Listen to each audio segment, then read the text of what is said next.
way to NOBCChe 2023 50th anniversary conference. It's a big deal. It's a big deal.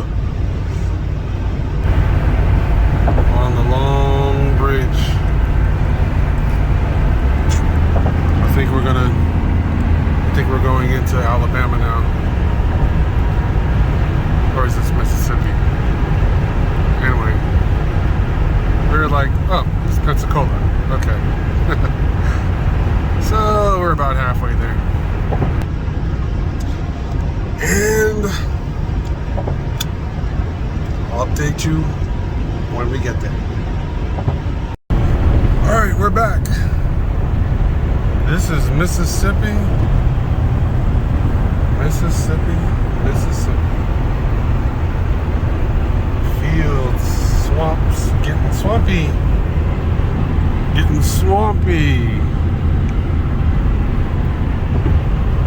Anyway, on our way to NOBCChe 2023. I'll let you know when we're there.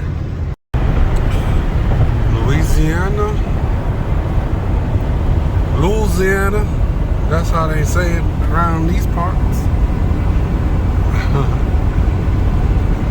We are in St. Tammany Parish. St. Tammany Parish.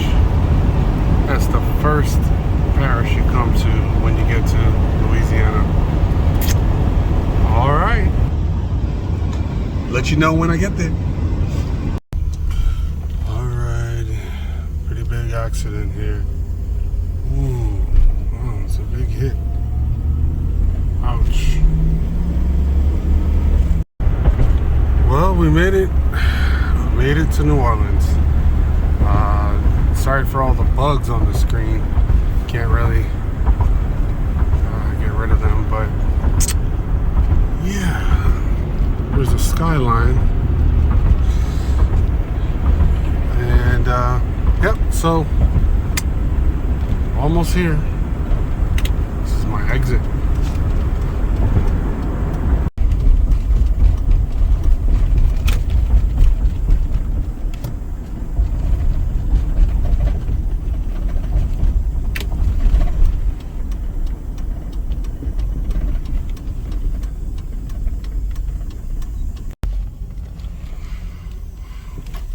St. Claiborne Street. Let's see. That might be me down there. Sheraton. That's a cool car. He doesn't have a right passenger mirror, but very nice. Good morning. We are back. It was a great night's sleep, and about to head downstairs to go register, check in to the festivities, and let's see how it goes. Here's the start of NOBCChe 2023. So now I'm online. Registration. It's gonna be a minute. So this is the luncheon.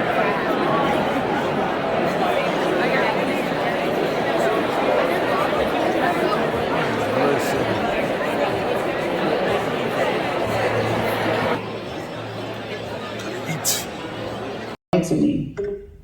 And so after it was my junior year, I think, I had a conversation with Dr. Kelly, and in only her term, in the way that she can do it, Miss Williams said, yes, Dr. Kelly, you're almost ready to graduate, aren't you? Yes, ma'am, I am.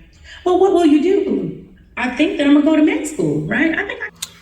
All right, that was interesting. That was I had a parking issue, and I didn't get to record much of that conversation, but yeah, they comped my parking.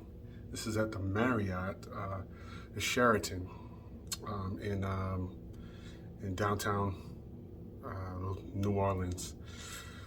So my stay was comped. Not my stay. Oh my gosh, my parking was comped. So anyway, heading out to the Crown Plaza to go and try to do this registration for judges. Let's see how that goes.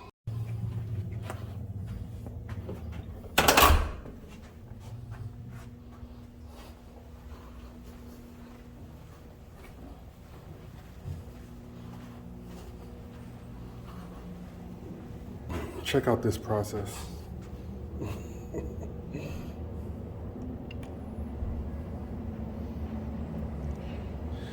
And so now you gotta look for elevator J. Here's elevator J. And let's see if anybody's on it. Heading down to 1. I gotta tell you, this is quite a process.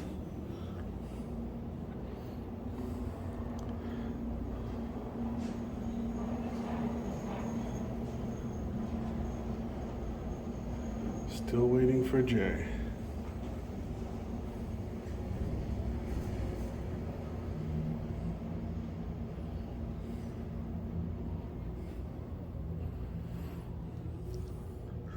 While we're waiting for Jay,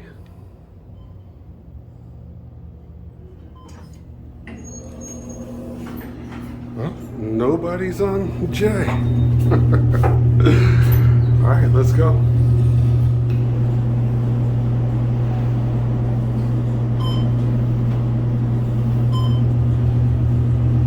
Moving pretty quickly.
Pretty good. Is this the bourbon room?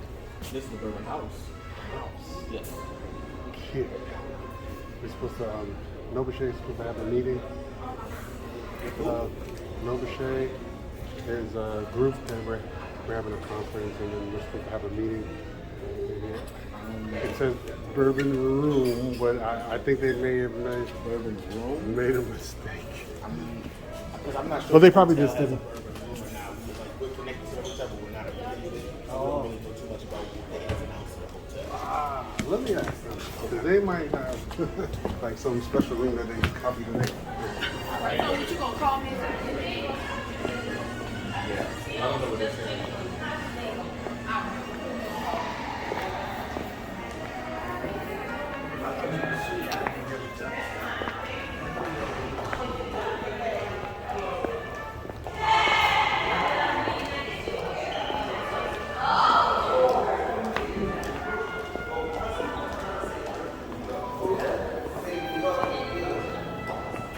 That's what I keep telling them. Yeah, that's what I keep telling them. Don't tell them. Well, so the meeting is not today, but it is a nice hotel. I'm gonna head back to my place and relax for a little bit until another meeting at 4 and then another at 7. So conferences, it's like go, go, go, go, go. All right.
one of the AIChes for this national training committee. I'm also your national parliamentarian and executive board member.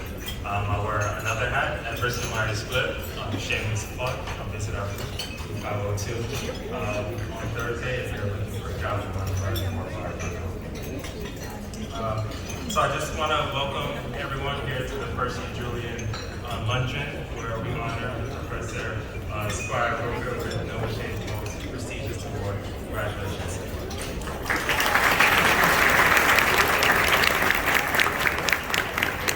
I also want to take a moment to honor some of our past awardees. I know we have at least a couple in the crowd here, so if you're able, please stand so that we can see you.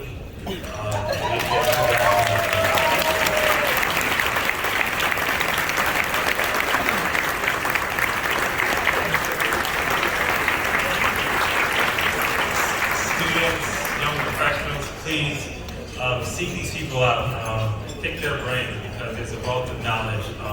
One day in the near future, I want to be introducing you for this award, so please do that. Nothing but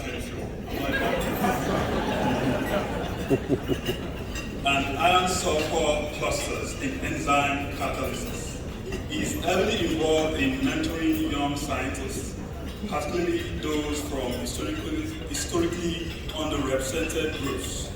And he has received numerous awards, including National Science Foundation's Career Award, PECAS, and AIChe's Hope Scholars Award. Dr. Booker's actively promotes diversity in science, technology, engineering, and math, particularly among undergrads and graduate students. In 2010, he helped organize a workshop which discussed the different obstacles and challenges that minorities in biochem and molecular biology encounter when building extremely funded research programs. Dr. Booker was the special guest speaker at the 2019 investiture of doctoral foods at the degree conferral ceremony at MIT. He was selected as a result of his noteworthy contributions to science and his campaigning for STEM inclusiveness. He stressed the possibility for everyone in science in his address and urged all graduates to take charge of their lives and give back to the community. Help me in welcoming Dr. Square Booker.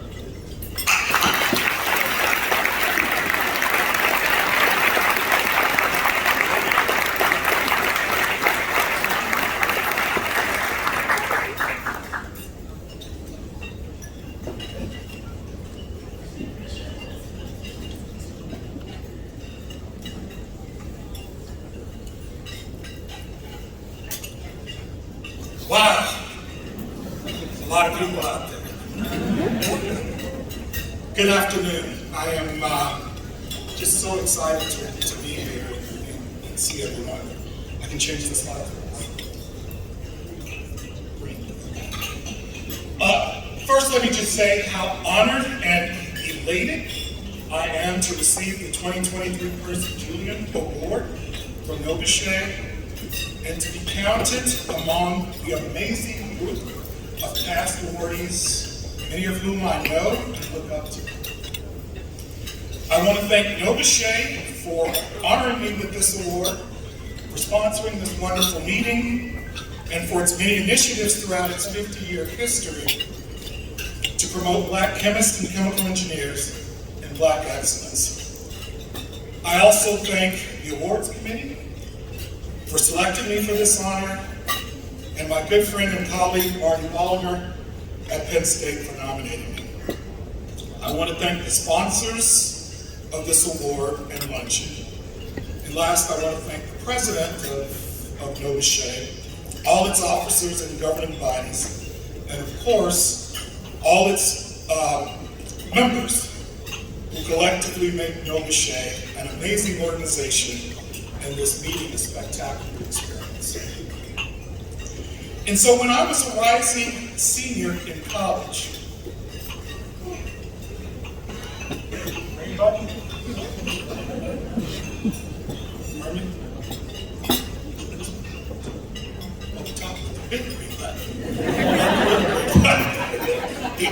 is pretty funny.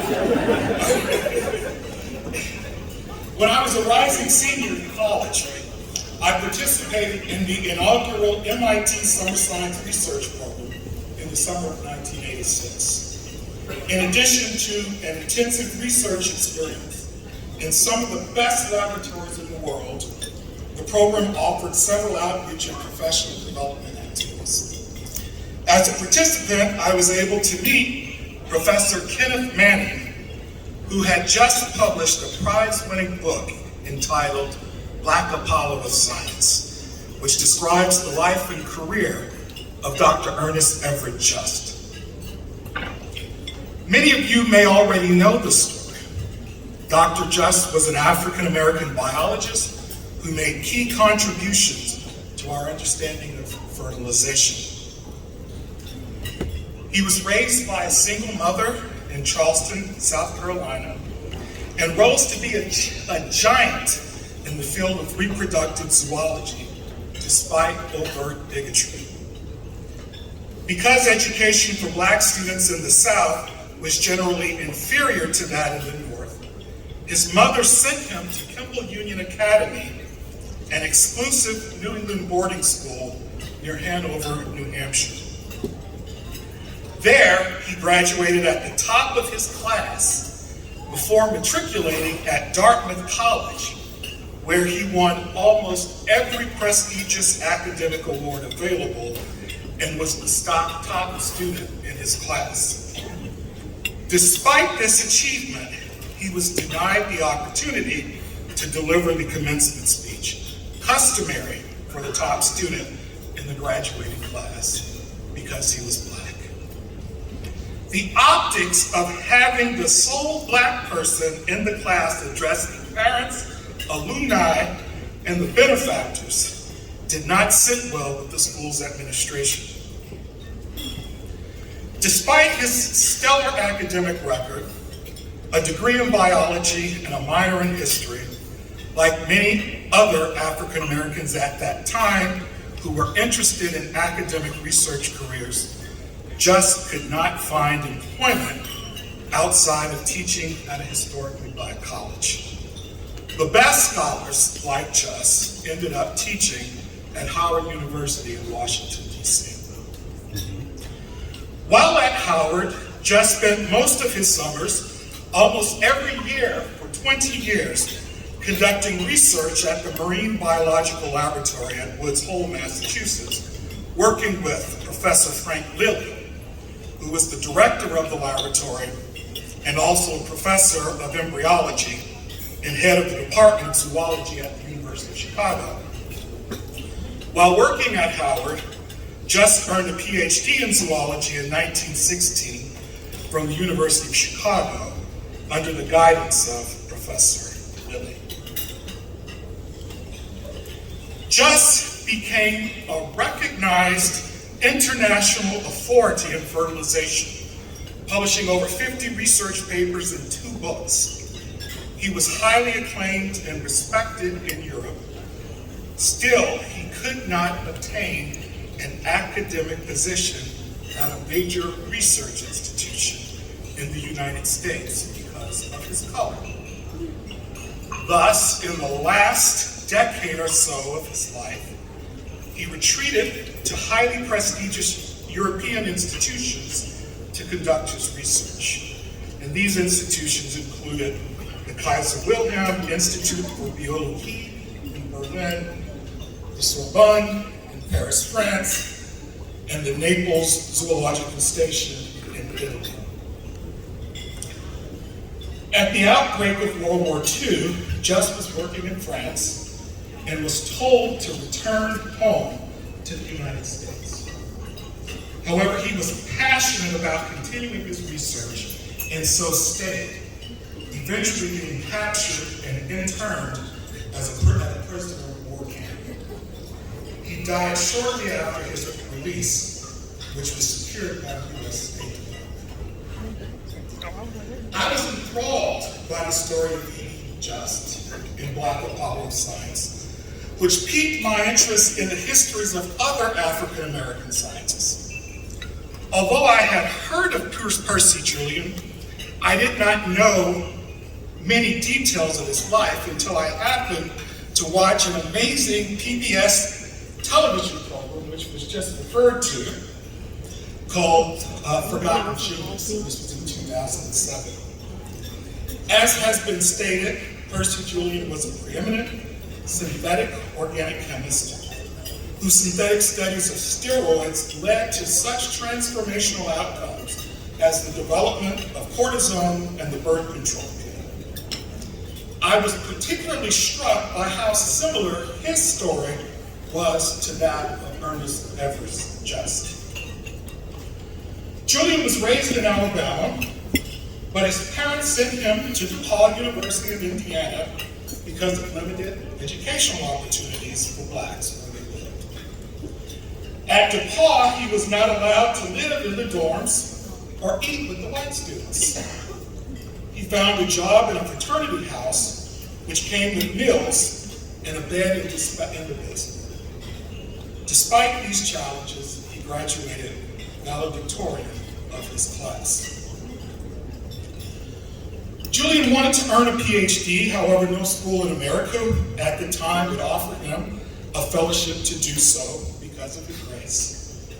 After receiving an MS degree in chemistry from Harvard, he could not secure a teaching assistantship to continue toward a PhD because Harvard didn't want to offend its white students by having a Negro teach them.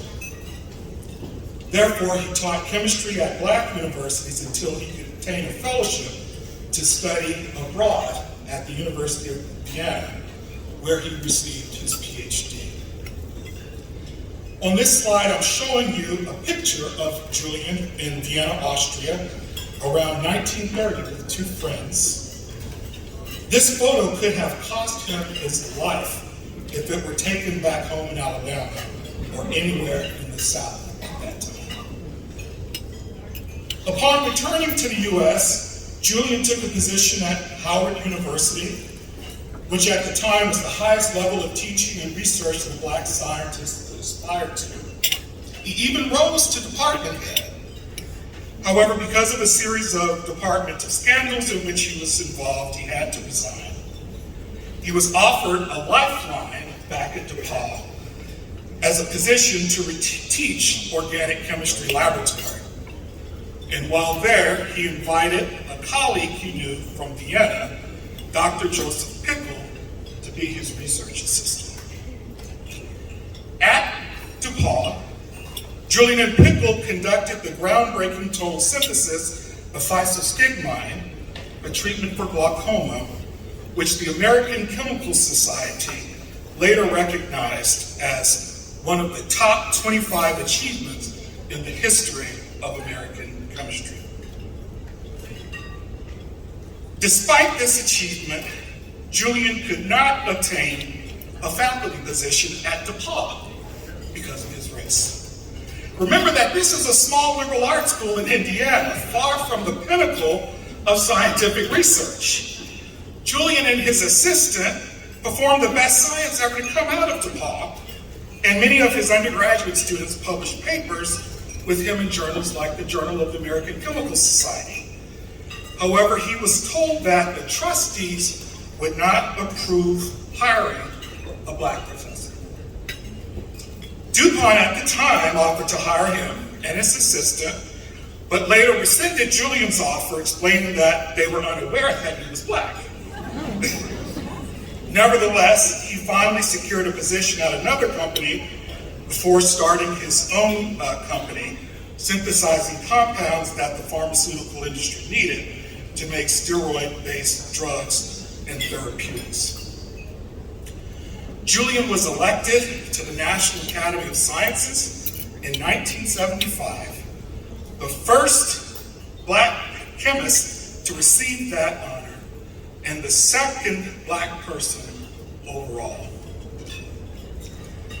Now, my beginnings were far less humble, and yet I don't even come close to measuring up to these two scientific giants.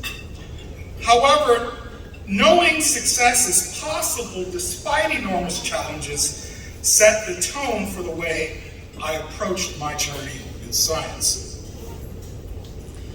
I grew up in East Texas, about 4 hours away from here in New Orleans, in a city called Beaumont. As a city in East Texas that borders western Louisiana, Beaumont has struggled with racism throughout its history. The area had 3 major cities, Beaumont, Port Arthur, and Orange, which formed what was called the Golden Triangle. Many of the smaller towns in the area were controlled by the Ku Klux Klan, and blacks were permitted from stopping in these cities for gas, food, or other services. And stopping on the road because of vehicle trouble sometimes proved fatal.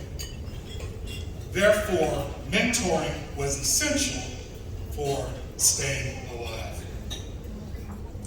I was raised by my grandmother, who, as a single parent at the time, tended to me and my aunt, her daughter, who was developmentally disabled.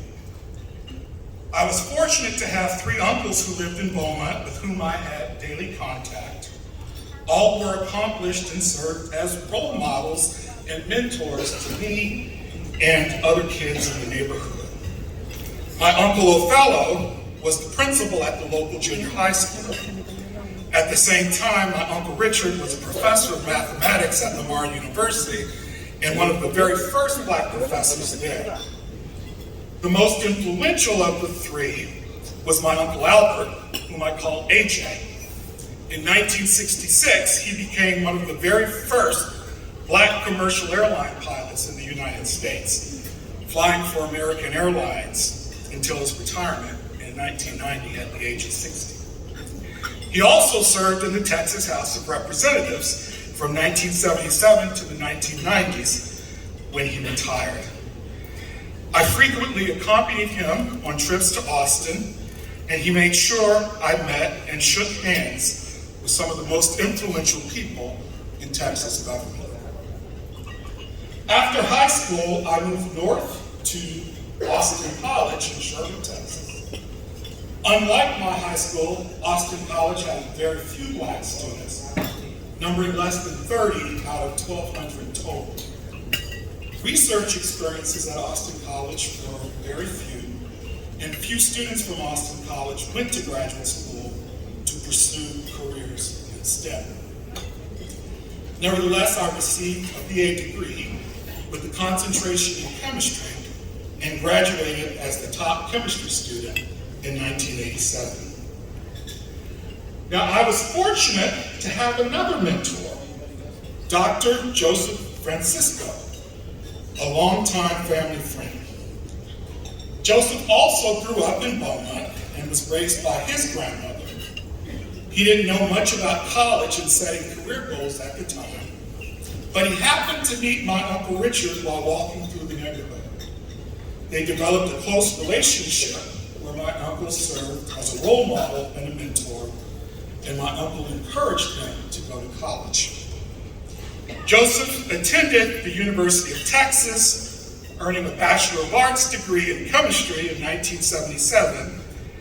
He then did his graduate work at MIT in chemical physics, earning a PhD in 1983, before moving to Cambridge University in the UK for postdoctoral training. Many of you may remember that Joseph served as president of NOBCChe from 2006 to 2008 and was the second black president of the American Chemical Society. Among other honors, he was elected to the National Academy of Sciences in 2013 and the American Academy of Arts and Sciences in 2010. His most important honor, of course, was that he was the 1995 Percy Julian Awardee. He's currently a President's Distinguished Professor of Earth and Atmospheric Science and Professor of Chemistry at the University of Pennsylvania. In short, I had a tremendous role model in Joe. I told Joseph that I was a chemistry major and intended to attend medical school, but was now thinking about the possibility of going to graduate school. Joseph took an immediate interest and called me to discuss strategies for moving forward to graduate school. He was brutally honest, I was the top chemistry student at Austin College and earned the 2 top chemistry awards. However, he told me that I needed to do more to stand out and that I needed more robust research experiences. So Joseph was on the steering committee for an inaugural program at MIT called the Minority Summer Science Research Program. This program began in 1986 as an effort at MIT to address underrepresentation in STEM. He asked me to apply to be part of the inaugural cohort, which consisted of 8 students, myself from Austin College, 4 from Morehouse College, 1 from Grambling State University, 1 from Hunter College in New York, and 1 from Florida A&M. Now, one of the best aspects of the program is that we were continuously introduced to role models and mentors who also served as cheerleaders. 2 in particular come to mind. The first is Cato Lawrenson, an MD PhD at the time, who maintained a small laboratory at MIT. Cato was incredibly supportive and incredibly down to earth and encouraged all of us to reach high. He's currently the Chief Executive Officer of the Connecticut Convergence Institute for Translation in Regenerative Engineering at the University of Connecticut School of Medicine. Cato has been elected to the National Academy of Engineering, the National Academy of Medicine, the National Academy of Sciences, and the National Academy of Inventors. He is the first surgeon in history to be elected to all 4 academies, regardless of race. He also received the Percy Julian Award from NOBCChe in 2014. The second role model that comes to mind is Dr. Reynolds Verrett. Dr. Verrett was an advanced postdoc studying immunology and biochemistry while I was at MIT. And after leaving MIT, he had faculty appointments at Tulane University and Clark Atlanta University, where he was department chair for several years. He then moved to the University of the Sciences in Philadelphia, where he was Dean of Arts and Sciences and Professor of Chemistry and Biochemistry before serving as Provost at Wilkes University in Pennsylvania.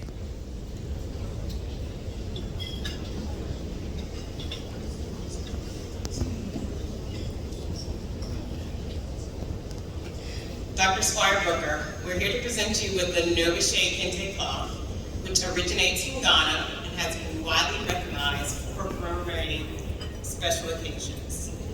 Each color on the Kente cloth carries its own symbolism.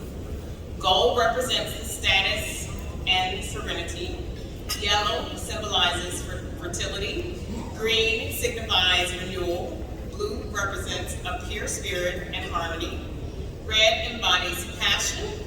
Black symbolizes our union with ancestors and spiritual awareness.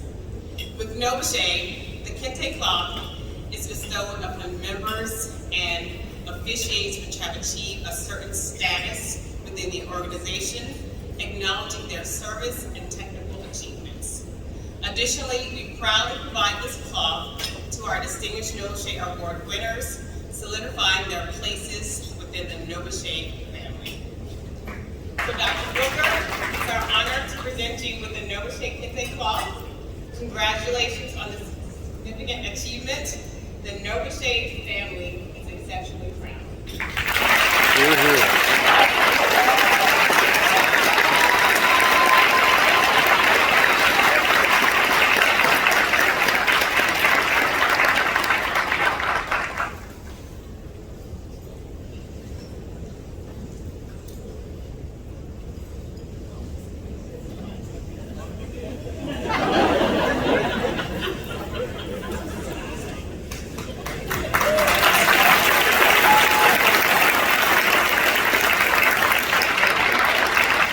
Sponsoring and championing the efforts of DuPont Gold and Greg for the awards sponsorship at Merck. Thank you both for the exciting work as well that you're doing to build a pool of diverse talent for the world. And finally, Rashnik, Christina, for your leadership with awards. Lots of hard work, I know, and planning goes into organizing these awards, including some of the last minute changes that we might have. And Some of us even going off script, but I trust you that nobody really notices any snafus that you guys might see. Nobody's gonna notice. Just keep moving. We're almost halfway through the conference, and we encourage you to continue to participate, supporting your NOBCChe colleagues, going to the sessions, building your network, and supporting your members and getting the full experience of NOBCChe. Make sure you attend tonight the 3-minute rundown. It's at 7 p.m. in the Napoleon Room. And this you can learn about pitching and developing your brand. And speaking of going off script, apparently I was appointed the designated hype man for this lunch. Last night Isaiah took the crown, so I'm going to pass that along to him at the regional luncheon. Thank you, Isaiah. So first, I just want to ask all the new members or new first-time attendees again to stand. I want to see how many we have in this room. First time NOBCChe.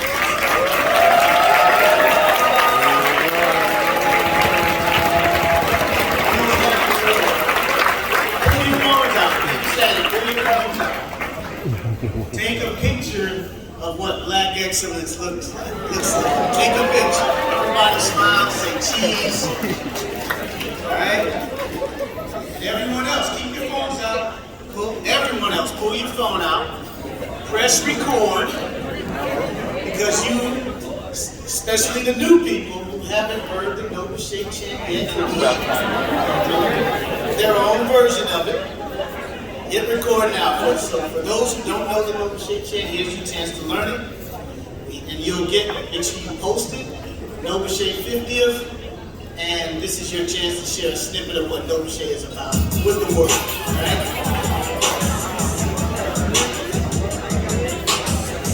Thank you.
again, back, and this time I want you to see my breakfast every day.